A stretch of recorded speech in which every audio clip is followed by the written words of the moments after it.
इस सत्र की शुरुआत करते हैं कुछ विशेष लोगों के साथ और मैं उन्हें मंच पर आमंत्रित करना चाहता हूं।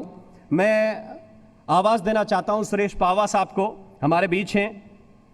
आप एमडी हैं नीलगिरी इलेक्ट्रिकल्स के। बहुत बहुत स्वागत है सुरेश पावा जी, आप मंच पर आइए।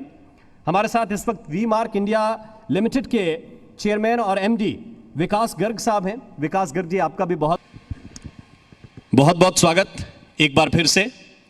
और जब हम बदलाव की बात करते हैं, जब हम ट्रांसफॉर्मेशन की बात करते हैं, तो बहुत सी चीजों को ध्यान में रखकर करते हैं।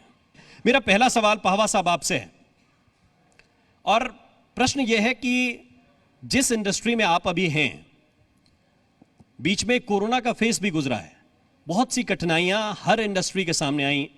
आपकी जो कंपनी है वो इस वक्त किसी मुश्किल से गुजर रही है? कोई बदलाव आया कोरोना के बाद, या फिर एक फेज था जो आया और गुजर गया? वो एक फेज था जो आया और निकल गया, उसी। अब कोई दिक्कत नहीं उसके बाद। अब अच्छा चल रहा है सब? अब बिल्कुल ठीक चल रहा है, कोई प्रॉब्लम नहीं हमें। तो हमें ये भी बताइए कि आप स्विचेस बनाते हैं, आप केबल्स बनाते हैं, आप दूसरों की ज़िंदगी में उजाला भरने के जितने उपकरण हैं उन पर काम करते हैं। तो किस तरह से एक कंपनी लोगों तक जा रही है, कैसे आगे बढ़ रही है, क्या आगे का प्लान है आपका? आगे का प्लान हमारा ये है कि अब हम अभी तो डोमेस्टिक मार्केट में, अब इंटरनेशनल मार्केट में जाने का हमारा प्लान है बहुत जल्दी।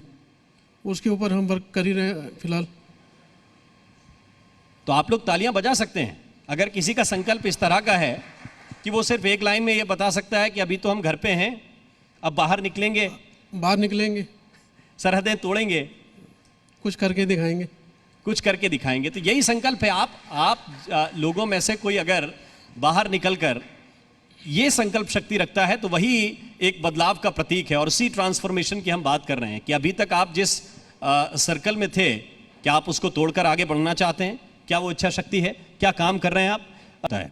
अब पावा साहब, एक सवाल और, कि जब हम इस मंच पर बैठे हैं तो ये भी हमें देखना पड़ेगा कि लोग कहते तो हैं कि निवेश आना चाहिए, हमारे लोगों को भी निवेश करना चाहिए, बाहर की कंपनियां हैं वो भी निवेश करें, लेकिन क्या उसके लिए वातावरण अनुकूल है?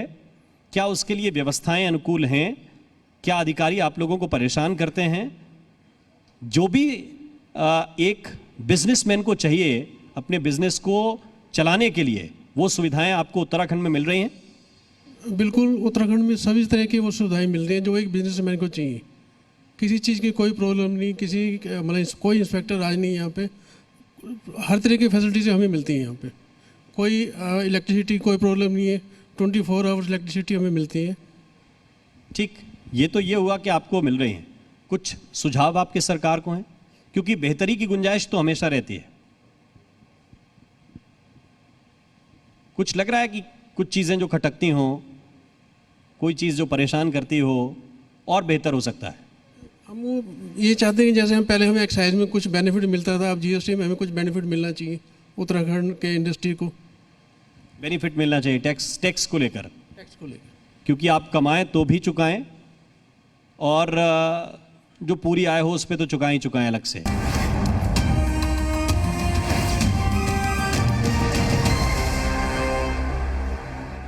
Co-presenting Nilgiri electricals private limited.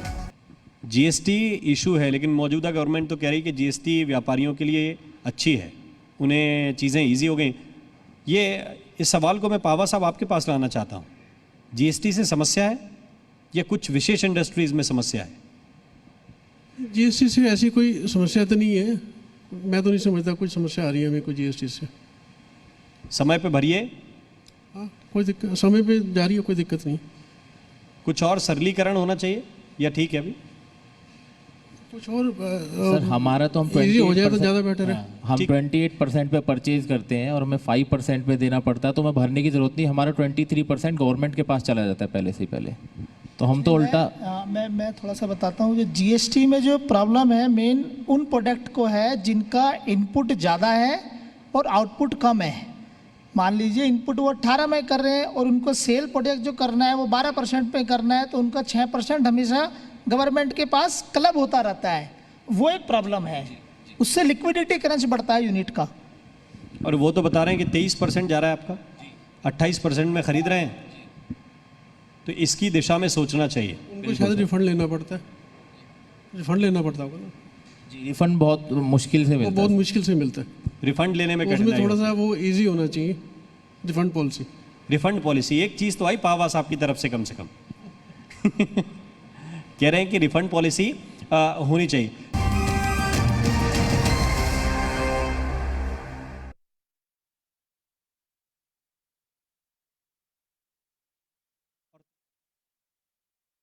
तीनों में सबसे अच्छी सुविधाएं कहाँ मिलती हैं? उत्तराखंड गवर्नमेंट में तो सारा यहीं उठा लाइए फिर। कोशिश तो कर रहे हैं, जी, दिल्ली गुड़गांव का भी यहीं उत्तराखंड में सब शिफ्ट करने का विचार है। सारा शिफ्ट करेंगे तो फिर तालियां बजा सकते हैं। ये बेहतर है कि जहां बेहतर मिलेगा सारे लोग बिजनेस के लिए उसी तरफ जाते हैं। लेकिन इसके साथ साथ एक सवाल जो मैं बार बार कह रहा हूं कि नीतियों को लेकर है, जैसे आपने कहा कि लैंड यहां मिलेगी तो पावा साहब अपनी इंडस्ट्री ले आएंगे, तो लैंड बैंक की यहां दिक्कत है या रेट्स ज़्यादा? लैंड बैंक जो गवर्नमेंट के पास होना चाहिए आप लोगों को देने के लिए, उसकी दिक्कत है, रेट्स की दिक्कत है, या फिर वही नक्शे की दिक्कत है? नहीं, रेट्स वगैरह की थोड़ी सी है प्रॉब्लम। रेट्स कुछ मतलब इंडस्ट्री के लिए कम होने चाहिए। जी, अगर रेट्स कम होंगे तो हो सकता है हम दिल्ली का और गुड़गांव का सारी इंडस्ट्री हम उत्तराखंड में ही ले। सरकार से कोई शिकायत तो नहीं है, तो हमारा बिल्कुल ये मतलब नहीं होता कि आप उसकी दिल खोल के बुराई करना शुरू कर दीजिए। हम हमेशा ये पूछते हैं कि क्या क्या बेहतर हो सकता है। सर बताएं। हमने तो तारीफ ही की है ना, हम तो सेटिस्फाई हैं हम। हम हमेशा ये कहते हैं कि क्या बेहतर हो सकता है, और जो भी बेहतर हो सकता है आप लोगों से जो सुझाव निकल कर आते हैं वही सरकार तक जाते हैं, और इन्हीं सुझावों के आधार पर फिर फैसले लिए जाते हैं, वही जनहितकारी सरकार होती है। पावा साहब लेके आएंगे दोनों यूनिट्स? आप बिल्कुल लेके आएंगे। हमें अगर जो मैंने बोला, अगर लैंड वगैरह हमें अगर और कुछ सस्ते रेट में मिल जाती है तो हम और बढ़ाएंगे बिजनेस को। बहुत बहुत शुक्रिया, बहुत बहुत धन्यवाद आप चारों का हमारे साथ इस चर्चा में जुड़ने के लिए। बहुत बहुत शुक्रिया, बहुत बहुत धन्यवाद। Thank you. Thank you.